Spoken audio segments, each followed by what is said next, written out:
오늘은 계속해서 우리 마가복음 말씀으로 헤아릴 수 없는 하나님의 은혜라고 하는 제목으로 하나님 말씀을 여러분들과 나누기를 원합니다. 제가 이제 네팔에 갔다 온 지 한 일주일 정도 이렇게 됐는데 제가 이전과 하나 좀 달라진 게 있습니다. 그게 뭐냐면 운전할 때 도로를 달리면서 마음속으로도 그렇고 가끔씩은 입으로도 하나님 감사합니다, 이렇게 좋은 도로를 달릴 수 있게 해주셔서 감사합니다, 이런 마음이 자꾸 생겨요. 왜냐하면 하도 거기서 흔들려가지고 이렇게 평탄한 도로를 달릴 수 있다는 것도 하나님의 큰 은혜다라고 하는 생각이 정말 많이 들었습니다. 여러분, 우리는 이 땅을 살면서 누리는 혜택들, 또 그 은혜들에 대해서 어떤 때는 감사하지 못하고 당연하게 생각할 때가 너무 많이 있습니다. 그러다 보니까 하나님 앞에 자꾸 불평이 생기고 원망이 생길 때가 얼마나 많은지 몰라요. 이런 현상들은 영적으로도 마찬가지입니다. 사실 우리는 죽을 죄인이었고 멸망받을 그런 죄인이었는데도 불구하고 하나님께서 저와 여러분들을 사랑하셔서 독생자 예수님을 보내주시고, 또 우리가 잘 이해하지 못하지만 우리를 눈동자처럼 또 머리카락을 헤아리시는 것처럼 지키시고 보호하시고 인도하고 계시는데, 조금 우리에게 불편한 일이 생기면 우리는 원망하고, 또 늘 하나님께서 우리에게 주신 은혜와 축복에 대해서는 감사하지 못하고 살 때가 너무 많다는 것이죠. 특별히 여러분, 저와 여러분들 오늘 본문을 통해서 하나님 아버지 앞에서 우리가 늘 교회에서 들었고 또 알고 있지만 하나님께서 우리에게 주신 은혜가 얼마나 크고 놀라운지, 그리고 그 은혜가 어떤 은혜인지, 오늘 본문에 한 나병 환자가 예수님을 통해서 치유를 받는 장면이 나오는데, 이 말씀을 중심으로 우리가 하나님의 은혜를 받기를 원합니다. 예수님께서는요, 가버나움을 중심으로 그분의 첫 번째 사역을 시작하셨습니다. 많은 병자를 고치시고 또 회당에서 말씀을 전하시고 귀신들을 쫓아내셨어요. 그리고 베드로의 그 집에 들어가셔서는 장모님의 그 열병을 고쳐주심으로 많은 사람들에게 예수님께서 하나님의 아들 되심을 드러내시고 증명하셨습니다. 그러다 보니까 그 베드로의 집에 나중에는 소문에 소문을 타고 많은 사람들이 몰려들었는데, 여러분, 제가 지난주에 그 말씀 드렸잖아요. 예수님께서는 그들의 요구를 따라하지 아니하시고 오히려 그들을 뒤로 하시고 다른 마을로 가서 또 복음을 증거하셨습니다. 병 고치는 일보다 복음을 전하는 일이 훨씬 더 예수님에게는 중요하고 긴박한 일이었기 때문이다 라고 하는 것을 제가 여러분들께 말씀을 드렸습니다. 그런데 오늘 본문에서는 이제 예수님이 어디에서 이런 일이 있었는지 구체적으로 기록되어 있지 않지만, 한 나병 환자가 어떻게 예수님의 소문을 듣고 예수님에게 찾아옵니다. 그리고 그 예수님 발 앞에 넙죽 엎드려서 무릎을 꿇고 예수님에게 간구를 합니다. 뭐라고 한 거냐면, 예수님, 원하신다면 저의 이 나병을 깨끗하게 하실 수 있습니다, 이런 고백을 합니다. 사실 여러분, 나병이다라고 하는 병은 이제는 웬만하면 다 치료가 가능합니다. 옛날에 문둥병이라고 일컬었던 병이죠. 한세시병이라고 하는 병인데, 그런데 예수님 당시에 이 나병은 불치병이었고요, 그리고 쉽게 치료받을 수 없는 아주 심각한 병이었습니다. 절망 속에서 그는 살다가 예수님께서 병을 고치고 귀신을 쫓아낸다라고 하는 얘기를 듣고 예수님에게 나와가지고 넙죽 엎드려서 무릎을 꿇고 예수님의 도움과 은혜를 구하고 있는 것입니다. 얼마나 그의 겸손한 모습이 우리에게 큰 도전을 주는지 모릅니다. 자, 그런데 여러분, 이 나병 환자가 예수님에게 병을 고쳐달라고 기도하면서 아까 말씀드렸던 것처럼 좀 특이하게 예수님에게 요청을 합니다. 우리 40절을 다시 한 번만 우리 살펴보겠습니다. 자, 같이 한번 읽어볼까요? 시작. 한 나병 환자가 예수께 와서 꿇어 엎드려 간구하여 이르되, 원하시면 저를 깨끗하게 하실 수 있나이다. 자, 일반 병자 같으면 아마 예수님에게 와서 이렇게 기도했을 거예요. 예수님, 제가 지금 질병 때문에 너무 고통을 받고 있습니다. 저를 좀 고쳐주십시오. 이렇게 보통 기도했을 텐데, 예수님에게 그렇게 간구했을 텐데, 이 나병 환자는 와서 꿇어 엎드려 간구하며 원하신다면 저를 깨끗하게 하실 수 있습니다. 예수님이 원하신다면 제 병을 고칠 수 있습니다, 이렇게 고백을 하고 있어요. 이 고백은 조금 여러분 깊이 있게 생각을 해보면 상당히 일반 사람들의 고백과는 다른 고백입니다. 어떻게 다르냐? 여기에는 그가 예수님이 하신다고 한다면 이 나병이라도 반드시 고칠 것이라고 하는 믿음의 확신이 그 안에 깔려 있는 거예요. 예수님께서는 여러분 믿음이 있는 사람을 좋아하시잖아요. 그런데 그 믿음을 이 나병 환자는 가지고 있었어요. 그런데 그가 나의 병을 깨끗게 하실 수 있습니다라고 말하면서 앞에 한 가지의 단서를 붙였는데, 그 단서가 원하시면 나의 병을 깨끗하게 하실 수 있습니다 라고 하는 단서인데, 이 말은 예수님의 신적인 능력에 대한 확신도 포함하고 있지만 또 다른 각도에서 보면 그는 이 원하시면이라고 하는 단어 아래에 수많은 절망과 좌절까지도 포함하고 있다는 것을 우리는 조심스럽게 추측해 볼 수가 있어요. 자, 무슨 말이냐? 그는 예수님께 나왔지만은 다른 사람들처럼 예수님 제 병을 고쳐주십시오라고 당당하게 요청하기보다는 예수님이 원하신다면 제 병을 고쳐주십시오라고 말하면서 뭔가 자신감이 없는, 주님이 알아서 하십시오라고 하는 그 의미가 원하시면이라고 하는 이 단어 안에 담겨져 있다라고 하는 것이죠. 쉽게 말하면 그는 주님에게 병을 고쳐달라고 당당하게 요청하면서 나아가지를 못하고 있는 것이 그 원하시면이라고 하는 단어 안에 포함되어 있는 것입니다. 이 말은 이 나병 환자가 그동안 엄청난 절망과 또 죄책감 속에서 살아왔다고 하는 것을 우리는 한번 추측해 볼 수 있어요. 이게 무슨 말이냐? 여러분, 이 나병이다라고 하는 병은 아까 말씀드렸던 것처럼 한센병이라고 하는데 세균에 의해서 발생하는 그런 질병입니다. 여러분 교회에서 설교 시간에도 들으셨고 또 개인적으로도 알고 계시는 분들이 계실 텐데, 그런데 이 나병이 굉장히 심각한 이유는 뭐냐면요, 주로 피부라든가 말초신경, 호흡기, 눈 등에 이 병균이 침입을 해가지고 신체 여러 부위에 감각이 없어지게 됩니다. 그리고 감각이 없어지면서 그 신체의 조직이 변형되고 파괴되고 이렇게 진행이 돼서 소위 말해서 신체의 일부가 썩어 문드러지는 병이 바로 이 나병입니다. 그래서 여러분, 이 나병 환자 가운데는 이 손가락이 아예 다 썩어서 없는 사람도 많고, 또 어떤 사람은 눈이 없는 사람들도 있어요. 이 눈이 다 썩어가지고 눈동자도 다 없어지고, 심지어 또 어떤 사람은 코가 정상적으로 있지 않고 이 코가 다 문드러져가지고 그렇게 된 사람도 있습니다. 제가 20대 때 전도자 때 사역을 하다가 소록도에 간 적이 있었는데, 많은 사람들이 대낮에 예배 드릴 때도 선글라스를 끼고 예배를 드렸는데 왜인가 봤더니 이 눈이 없는 거예요. 썩어가지고. 그리고 코도 이렇게 다 문드러져가지고 정상적인 코를 가진 사람이 없었고, 손가락도 이렇게 제대로 5손가락 있는 사람이 별로 없었습니다. 그래서 그렇게 심각한 병인데, 더더군다나 이 문제는 뭐냐면 이 나병은 통증을 느끼지 못합니다. 그래서 통증을 느끼지 못하다 보니까 이 병을 제대로 케어하지 못해가지고 더 심각한 병으로 확대되는 경우도 많이 있고요.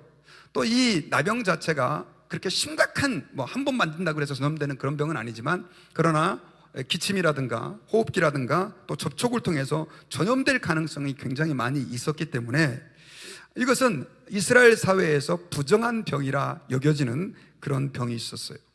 여러분, 그래서 우리 한국말에도 우리 좀 죄송한 얘기지만 우리 경상도 분들 욕하실 때, 또 전라도 분들 이렇게 욕하실 때 문둥이 자식 이런 말 하는 사람들이 있었잖아요. 이게 굉장히 사실 좀 좋지 않은 말인데, 그런 식으로 저주받은 병이라고 하는 인식이 우리 한국 사람들도 있었지만 유대인들에게는 더 심각했습니다. 더더군다나 유대인들에게 있어서는 구약 성경이 그들에게 있어서 굉장히 중요한 책이었는데, 거기서 언급되는 이 나병이, 특별히 이 나병과 관련된 몇 사람이 있었는데, 대표적으로 예를 들면 누구냐면 바로 우시야 왕이었습니다. 이 우시야 왕 때 나라가 굉장히 강성하고 또 하나님의 많은 축복들을 받았는데, 이러다 보니까 이 우시야 왕이 교만해져 가지고 제사장들만 할 수 있는 성전에 가서 분향하는 일을 자기가 하겠다고 나선 거예요. 이걸 갖다가 제사장들이 뜯어 말렸는데도 불구하고 이걸 뒤로 하고 향을 드리다가 하나님께서 이 일을 괘씸하게 여겨가지고 어떻게 했습니까? 그를 치니까 그에게 무슨 병이 발생했더라? 나병이 발생했더라. 그래가지고 이 사람은 결국 왕직에서 쫓겨나고요, 성전에서도 쫓겨나고 평생 나병 환자로 격리돼 가지고 지내다가 죽었습니다. 그리고 구약 모세 율법 시대 때도요, 미리암은 모세의 여동생이었습니다. 누나였죠. 참 죄송합니다. 누나였는데 이 미리암이 나중에 이 모세의 리더십에 대해서 불만을 품게 되면서 그 모세의 리더십에 대해서 불만을 제기했다가 결국 이로 인해 가지고 하나님이 그 미리암을 공격합니다. 때립니다. 그래가지고 이 미리암이 무슨 병이 걸려요? 나병에 걸려요. 그래서 그 공동체에서 격리돼 가지고 7일 동안이나 이 진 안으로, 공동체 안으로 들어오지 못하고 밖에서 대기해야 되는, 이걸 보고 너무 모세가 마음이 아파가지고 하나님께 기도했더니 하나님이 치료해 주셔가지고 다시 돌아오는 일이 있었습니다. 여러분, 이런 개념들을 생각해 보면 구약 사람들에게 있어서의 이 나병이다라고 하는 것은 하나님으로부터 저주받은 병이다라고 하는 인식들이 있었어요. 그리고 실제로 여러분, 이 율법에서는요, 이렇게 나병에 걸린 사람들은 이유여하를 막론하고 아무리 내가 정당해도 그 사람은 그 공동체에서 추방을 당합니다. 그래서 따로 격리된 곳에서 그들과 함께 공동체를 구성하면서 살아야 됐고, 다시 공동체 안에 들어올 수가 없었고요. 만약에 들어온다고 한다면 그들은 걸리면 돌에 맞아 죽는 일이 바로 이 유대 사회에 있어서의 나병이다라고 하는 병입니다. 아까 그 나병 환자가 예수님에게 원하시면 저를 깨끗하게 하실 수 있습니다 라고 말씀을 했을 때 바로 그가, 예수님, 저는 이렇게 세상 사람들이 저주받았다고 하는 사람입니다. 그리고 나는 부정한 사람입니다. 구약에서 정말로 죄인으로 간주되고 하나님의 저주를 받은 그런 사람처럼 간구되는 저이지만, 그러나 제가 주님 앞에 은혜를 구하오니 원하신다면 저를 깨끗하게 하실 수 있습니다 라고 지금 예수님께 나아가고 있는 거죠. 특별히 여러분, 이 나병 환자가 살면서 제가 볼 때는 죄를 안 지었을 리는 없을 것 같아요. 그런데 죄를 안 지은 사람이 없는데 내게 그 나병이 닥쳤을 때 그 나병 환자는 아마 이렇게 생각했을 수도 있어요. 내가 죄를 짓다 보니까 하나님께서 이런 병을 나에게 허락해 주셨나 보다 하면서 계속해서 내가 혹시 무슨 죄를 지었지? 무슨 죄를 지었길래 이런 병이 내게 생겨났지? 라고 하면서 그 자신의 삶에 대해서 계속해서 돌아보면서 그렇게 죄책감 속에 시달렸을 가능성도 높습니다. 특별히 여러분, 원하시면 저를 깨끗하게 하실 수 있습니다 라고 하는 이 깨끗하다라고 하는 말은 원문을 찾아보면 그냥 이 나병에서 몸이 깨끗하게 돼서 세균이 없어지는 상태를 얘기하는 게 아니라 바로 이스라엘 백성들이 율법에서 얘기했던 부정한 상태에서 깨끗하게 되는 이 종교적인 영적인 의미가 이 안에 담겨져 있는 것이죠. 그러니까 이 나병 환자는 철저한 죄책감 속에서 나병으로 괴로워하고 있다가 예수님께서 오셨다는 소식을 듣고 용기를 내고 힘을 내서 말 그대로 저는 예수님에게 치료받을 그런 자격도 없지만 그러나 원하신다면 저를 깨끗하게 해줄 수 있습니다 라고 예수님에게 나아간 거예요. 그런데 여러분, 예수님께서는 어떻게 하십니까? 그를 옛날 성경에 보면 민망히 여기사, 이 말은 불쌍히 여기셨다는 것이죠. 불쌍히 여기셔서 그에게 손을 대시면서 그 병을 고쳐주십니다. 할렐루야. 자, 여러분, 이 사건은 한 나병자가 그렇게 치유받을 가능성이 없고 세상으로부터 저주받은 사람이라고 욕을 먹다가 나섰다더라 라고 하는 것만을 의미하지 않습니다. 왜냐하면 이 나병 환자는 하나님 아버지 앞에서 떳떳하지 못한 사람이 어떻게 주님의 은혜를 입고 있는가라고 하는 것을 또한 우리에게 말씀해주고 보여주고 있는 귀중한 사건이기 때문에 그렇습니다. 여러분, 우리 인간은 사실 하나님의 은혜를 받아서 오늘 여러분들이 이렇게 나와서 예배하고 있지만 우리 인간들 가운데 저는 하나님의 은혜를 받을 만한 자격이 있습니다. 저는 하나님 아버지 앞에서 축복받을 만한 자격이 있습니다라고 말할 수 있는 사람은 아무도 없어요. 왜냐하면 우리의 처음 사람이었던 아담과 하와가 하나님의 형상대로 지음을 받았음에도 불구하고 하나님은 우리 인간에게 온 만물을 다스릴 수 있는 엄청난 권한과 축복을 허락해 주셨음에도 불구하고 인간은 하나님을 배반하고 말았습니다. 선악과를 따먹을 때 하나님처럼 되기 위해서 그가 선악과를 따먹었다라고 성경에서는 기록하고 있어요. 피조물이 하나님처럼 되려고 선악과를 따먹은 것이 바로 아담과 하와의 원죄입니다. 이런 죄는 아담과 하와만의 죄가 아니에요. 그 죄의 영향을 받은 우리 모두도 사실은 하나님 없이 살려고 하는, 하나님 중심이 아니라 내 중심적으로 내 생각대로 살려고 하는 것이 얼마나 강한지 모릅니다. 그럼에도 불구하고 여러분, 하나님께서는 우리에게 성령을 보내주셔가지고 우리의 마음이 너무 굳어있고 강팍하게 있을 때 우리의 마음을 열어주셔서 예수님을 믿게 해주시고요, 그리고 우리로 하여금 신앙생활을 하게 하시고, 또 하나님 앞에서 신앙생활을 하는 가운데 기도할 때 응답해 주시고, 또 고통스러울 때 우리를 위로해 주시고, 어디로 가야 할지 모를 때 길을 인도해 주시는 하나님이시라는 것이죠. 그럼에도 불구하고 여러분, 우리가 하나님 앞에서 어떤 때는 주님, 내가 마치 은혜 받을 만한 자격을 갖춘 사람인 것처럼 그렇게 착각할 때가 많이 있어요. 우리는 삶에서 하나님을 믿는다고 하면서도 끊임없이 내 생각을 앞세우고 또 내 고집을 앞세우고, 조금만 누군가 나를 무시하는 것 같으면 화를 내고 그것 때문에 막 살기 싫어할 정도로 분을 내고, 그럴 때가 너무 많이 있는데, 그럼에도 불구하고 하나님은 우리를 끊임없이 사랑하시고 우리에게 은혜를 공급해주고 계신다라고 하는 것입니다. 여러분, 그래서 신앙생활이다라고 하는 것은 뭐냐면, 자격이 없는 우리가 하나님의 은혜를 받아서 주님의 그 은혜를 누리는 것이 신앙생활이다라고 할 수 있는 거예요. 아까 말씀드렸던 것처럼 그 나병으로 철저하게 사회에서 격리되고 저주받는 것처럼 살아가던 그 사람이 예수님으로부터 치유의 은혜를 경험하는 것이 바로 우리가 하나님 앞에서 은혜 받을 만한 자격이 없고 머리끝부터 발끝까지 부패하고 더러운 우리가 하나님의 아들 예수님께서 십자가에서 죽으시고 부활하심으로 말미암아 가지고 내가 구원받고 죄사함 받고 하나님의 자녀가 되었다라고 하는 이 사실이 바로 신앙생활의 가장 중요한 동력이다라고 하는 것입니다. 여러분, 사도 바울이 바로 그런 자세로 살았어요. 그는 그의 서신서에서 여러 번 이런 고백을 하고 있는데, 사도 바울은 여러분, 예수님을 믿는 사람들을 박해하던 사람이었습니다. 그들을 감옥에다 잡아 가두던 사람이었었어요. 그런데 하나님께서는 그에게 은혜를 베풀어 주셔가지고 그가 예수 그리스도를 만나게 되고, 나중에는 사명을 받아가지고 이방인들의 사도로 수많은 사람들에게 복음을 전하고 교회를 세우는 사명을 감당했잖아요. 사실 제3자의 입장에서 객관적으로 사도 바울을 바라봐도 저 사람은 저런 은혜를 받았으니까 평생 감사하면서 교만하지 말고 살아야 된다라고 하는 생각들을 우리가 제3자의 입장에서는 할 수 있게 됩니다. 그런데 여러분, 많은 사람들이 사실 내 자신을 또 제3자의 입장에서 바라보면 내가 은혜를 받아서 예수님을 믿고 구원받아서 그렇게 살아야 하는데도 불구하고 우리는 마치 하나님이 당연히 내게 은혜를 주셔야 되는 것처럼 생각을 하고, 행여나 하나님이 내게 축복을 좀 더 안 주면 하나님이 계시는 거야 안 계시는 거야 이렇게 하면서 화를 내고 짜증을 내고, 아니 나 하나님 안 믿어버릴 거야, 이런 사람들까지 있다는 것이죠.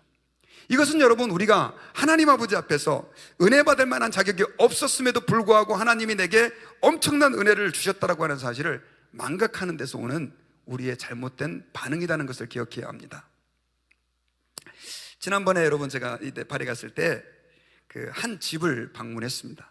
그래서 두 집을 방문할 기회가 있었는데, 한 분은 목회자 집이었고요, 또 한 분은 한 성도의 집이었는데, 이분은 28년 동안이나 힌두 무당으로 살았던 사람이에요. 그런데 그 산동네에 세워진 그 목사님이 그 무당을 전도를 한 거예요.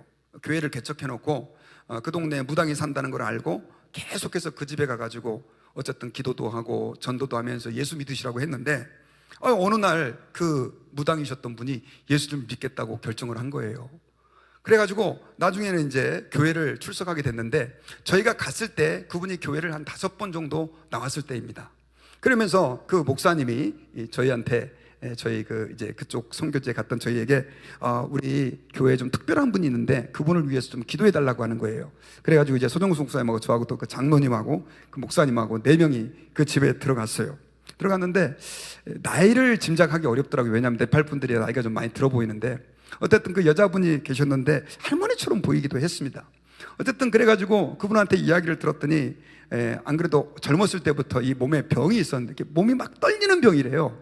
근데 그게 너무너무 고통스러워가지고 결국은 우리 불치병이 있으면 무당에게 자기 인생을 헌신하는 것처럼 이 사람도 그 힌두 무당으로 그렇게 살기로 자기 인생을 결정한 거예요.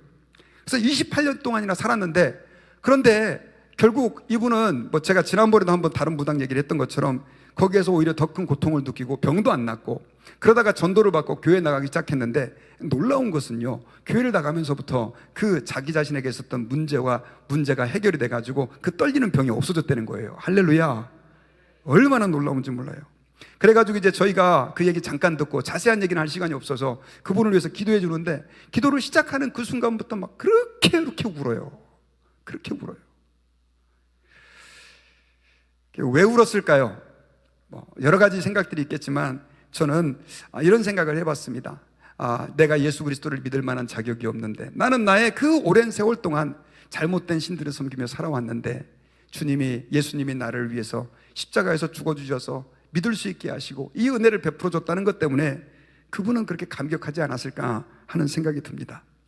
여러분, 우리가 신앙생활할 때 하나님 앞에서 감사하고 감격하는 근거는요, 주님이 내 자식 좋은 대학교에 가게 해주시고, 내 자식을 탁월하게 해주시고, 또 좋은 직장에 가게 해주시고, 주님이 나에게 주식의 은혜를 베풀어 주셔가지고 주식이 몇 배 뛰고 좋은 집이 생기고, 그게 아니라는 거죠, 여러분.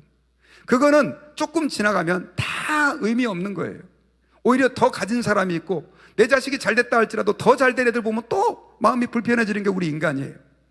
우리가 하나님 앞에서 이 땅을 살면서 은혜라고 말할 수 있는 것은, 사실은 저는 그런 것도 은혜가 아니라고 말하지는 않습니다. 그런 것도 중요해요. 하지만 더 중요한 것은 뭐냐면, 죄인된 우리, 하나님 아버지 앞에 은혜 받을 만한 자격이 없고 주님이 자신의 공의대로 행하셨다고 한다면 지옥에 던져져야 마땅한 우리들을 위해서 사랑하셔서 예수님을 보내주셨다는 것입니다. 그리고 그 예수님이 나의 모든 죄를 지시고 십자가에서 죽으셨다는 거예요. 여러분, 다른 종교 조금 아시는 분들 계시는지 모르겠어요. 세상에 어떤 신이 죄인된 나를 위해서 대신 죽습니까? 우리는 예수님께서 나의 죄를 위하여 십자가에서 죽으신 것을, 부활하신 것을 믿습니다. 우리 믿으시면 한번 아멘 할까요? 아멘! 이게 얼마나 놀라운 은혜인지 몰라요. 그런데도 불구하고 우리는 그 은혜를 말하고 찬양한다고 하면서도 얼마나 하나님 앞에 감사하지 못하고, 마치 이 은혜는 너무나 당연한 거, 그리고 삶 가운데 조금만 문제가 생기면 내가 교회를 다녀야 되는지 말아야 되는지, 내가 하나님을 믿어야 되는지 말아야 되는지 혼란스러워하고 있는 우리를 보고 있다고 한다면 주님이 얼마나 마음이 아프시겠냐는 것입니다. 죄인된 나, 은혜 받을 만한 자격이 없던 내가 하나님의 사랑을 입어서 그 주의 구원의 은혜를 입었다라고 고백하는 곳에서부터 신앙생활이 시작되는 것입니다. 그리고 감사가 시작되는 거예요. 거기에서 헌신이 나오는 거예요. 자격이 없는 나를 사랑해 주신 그 주님께 나의 남은 생을 기껏 드리고 싶은 그 마음, 이것이 바로 믿음 생활이다라고 하는 것을 기억해야 합니다. 특별히 여러분, 예수님께서는 오늘 본문에서 그 나병 환자를 치료해 주실 때예요, 주님의 사랑과 긍휼이 얼마나 많은지를 조금 더 구체적으로 보여주고 계신데, 자, 그 나병 환자가 원하시면 저를 깨끗게 하실 수 있습니다라고 예수님에게 요청했을 때 예수님께서는 내가 원하노니 깨끗함을 받으라라고 선포하셨어요. 자, 41절을 같이 한번 읽어보십시다. 자, 41절 시작. 예수께서 불쌍히 여기사 손을 내밀어 그에게 대시며 이르시되 내가 원하노니 깨끗함을 받으라 하시니. 자, 예수님께서 그 사람을 보니까 너무 불쌍한 거예요. 우리는 사람을 보고도 그 사람의 과거나 내면의 상태를 잘 모르지만 예수님은 모든 걸 보시는 분이잖아요. 얼마나 그가 고통스러워했는지 그 마음의 고통을 예수님은 이해하시면서 그를 불쌍히 여겨서 그를 치료해 주시는데, 근데 예수님이 치료해 주신 방법이 좀 이상해요. 우리 41절 다시 한번 봅시다. 왜 이상하냐면요, 예수께서 불쌍히 여기사 어떻게 하시면서 손을 내밀어 그에게 어떻게 하시며 대시며 이르시되 내가 원하노니 깨끗함을 받으라. 자, 그 나병 환자에게 예수님께서 손을 대시면서 그 병을 치료하세요. 근데 이게 왜 이상하냐? 제가 아까 여러분 나병에 대해서도 말씀을 드렸지만 나병 환자는 접촉하면 안 됩니다. 접촉하는 사람마저도 부정해집니다. 나병 환자는 사람들이 있는 공동체에 있으면 안 되는 사람인 거예요. 그러니까 사람들이 그 나병 환자를 만져서도 안 되고 나병 환자가 사람들에게 접촉해서도 안 돼요. 이게 구약에서 굉장히 엄하게 얘기하고 있는 율법입니다. 특별히 여러분, 레위기서 13장을 보면요, 나병 환자는 자신의 그 병을 공개적으로 알려야 할 의무가 있습니다. 그래서 레위기서 13장에 보면 나병 환자는 옷을 찢고 머리를 풀며 윗입술을 가지고 가리고 부정하다 부정하다 부정하다라고 외쳐야 했고요, 그리고 자기 자신을 부정한 존재로 간주해야 했습니다. 만약에 이 나병 환자가 누군가에게 접촉을 한다고 한다면 이 사람은 일정 기간 동안 격리되어야 되는데, 민수기서 19장에 보면은요, 부정한 사람이 만지는 모든 것들이 부정하게 되고 그것을 만지는 사람도 저녁까지 부정하게 된다라고 말하고요, 일반적인 경우는 7일 동안 그 나병 환자를 만진 사람도 부정하게 돼서 공동체에서 7일 동안 격리돼야 돼요. 아까 그 미리암처럼. 그리고 그 기간 동안 계속해서 정결의식을 해야 되는데 몸을 물로 2번을 주중에 씻어야 되고요, 그리고 8일째에 돼서야 7일째 저녁 때에 돼서야 공동체로 복귀할 수가 있었습니다. 이것이 구약에서 명령하고 있었던 율법이에요. 자, 예수님이 이걸 알았을까요? 몰랐을까요? 예? 아셨죠. 근데 만약에 여러분들이 예수님 같으시면 그 병자를 손을 대시면서 치료할 필요가 있나요? 없죠. 왜냐하면 예수님께서는요, 말씀으로도 병자를 고치실 수 있어요, 없어요? 있어요. 백부장이 예수님에게 와가지고 자기 하인이 아프다 그랬을 때 내가 가서 고쳐주겠다 그랬더니 예수님 오시지 마십시오. 그럴 필요 없습니다. 말씀만 하시면 나을 줄 믿습니다. 야, 내가 이스라엘에서도 이런 믿음을 만나보지 못했다. 네 믿음대로 될지어다 했을 때 그 말씀이 떨어지는 그 순간 그 백부장의 하인의 병이 나았어요. 할렐루야. 수로보니게 여인도 마찬가지잖아요. 주님은 능력이 한계가 없으세요. 말씀으로 그냥 병자를 고칠 수 있어요. 그러면 지금 그 앞에 엎드리고 있는 나병 환자, 살이 썩어져 문드러지고 있는 그 나병 환자, 예수님이 손댈 필요 있어 없어요? 없죠. 이렇게 뒷짐지고 한 발 물러가가지고 나서라 이렇게 할 수도 있어요. 그런데 예수님은 그에게 손을 내미시고 그를 감싸 안으시면서 그의 몸에 손을 일부러 대시면서 그를 치료하셨습니다. 그런데 보통 사람 같으면 그 나병 환자에게 손을 대는 순간 그 손을 댄 사람이 부정해야 되는데, 오히려 하나님의 아들이신 예수님께서는 그 나병 환자에게 손을 대시니까 반대로 그 부정했던 사람이 그 나병 환자가 정결케 되는 역사가 일어나게 되었어요. 할렐루야. 여러분, 이것은 아까 제가 말씀드렸지만 우리가 하나님의 은혜가 크다고 그랬잖아요. 자격 없는 우리가 하나님의 은혜를 받았다고 그랬잖아요. 예수님이 어떤 사랑으로 우리에게 그분의 은혜를 베풀어 주셨는지를 보여주는 중요한 사건이에요. 왜냐하면 여러분, 예수님께서 우리를 사랑하셨다, 하나님께서 우리에게 은혜를 베풀어 주셨다라고 하는 그 은혜는 그냥 좀 우리 월급 좀 더 많이 받게 해주고, 또 부동산 가격 좀 올라가게 해주고, 자녀들이 좋은 대학교 가고, 그 다음 또 좋은 집을 사고, 뭐 이런 정도의 축복이 아니에요. 예수님께서는 죄가 없으신 하나님의 아들이셨습니다. 그런데 그분이 우리를 사랑하셔서 우리 죄를 용서해 주시기 위해서 어떻게 하셨습니까? 죄인인 사람의 모양으로 이 세상에 오신 거예요. 죄인으로 간주되신 거죠. 예수님께서 이 세상에 사람으로 오셨을 때 아무도 그를 죄 없는 하나님의 아들이라고 인정하지 못했습니다. 믿지를 않았어요. 왜? 인간 자체 중에 죄인이 아닌 사람은 없기 때문에. 그럼에도 불구하고 예수님은 자기 자신을 사람으로 이 땅에 나타내셔서 오셨습니다.